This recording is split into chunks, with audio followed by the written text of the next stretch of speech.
Out of all the Bomberman games there are, Bomberman Land 2 is probably one of the ones that people care about the least, myself included. It was released in 2003 on the PS2 and GameCube, and when my GameCube copy arrived, I noticed a whole section of the manual dedicated to connecting it with a Game Boy Advance. So let's have a look at what it does. From the start menu, we pick the second option for Mode Select, and we go to the option showing the GBA connection. Here we see 10 different options, which are all different minigames that we can download onto our GBA if it is connected to the GameCube's second port via the GBA link cable and is switched on and doesn't have a cartridge inserted, similar to how Download Play works. Once the download is complete, the GBA is now running a menu showing the minigame. At this point, we can disconnect the GBA and it'll keep running this minigame for as long as it is switched on, again like Download Play. We can't add another minigame to it if we try. That GBA is dedicated to that one minigame until it is shut off. Aside from starting the minigame, the GBA menu also has this bottom option.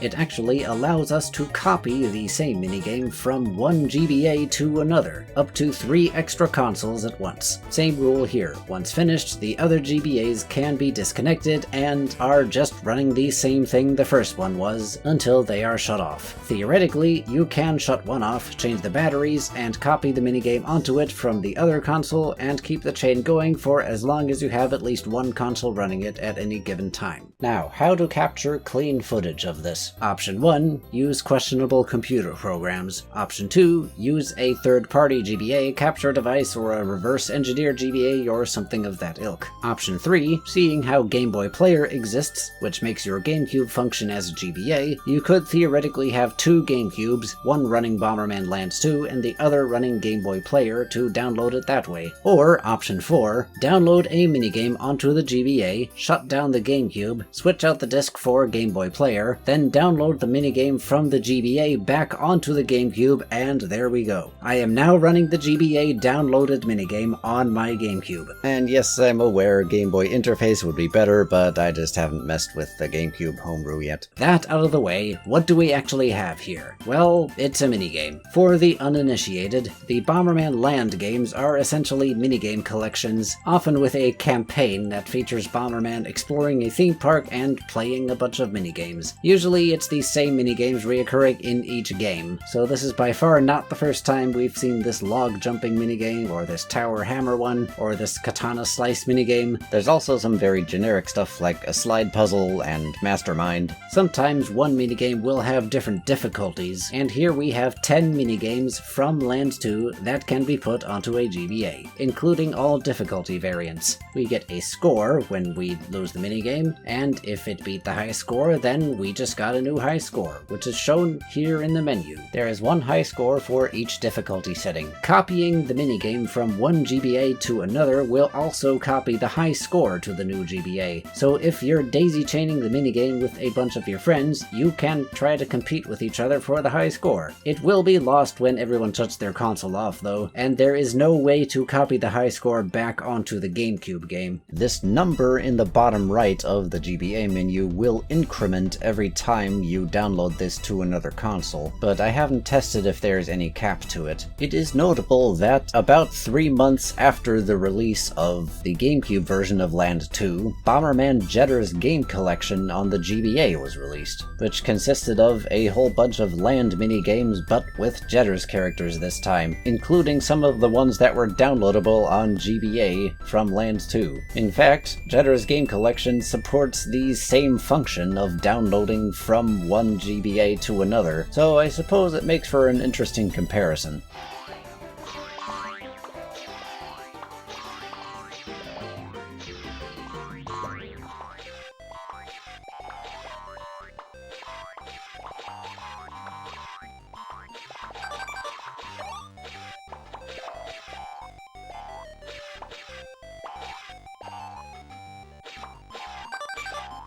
And that's about it. The Nintendo fandom wiki page for the GBA link cable did not list Bomberman Land 2 as a game that supported the periphery, but I have now added it. Hope you enjoyed, and have a nice day.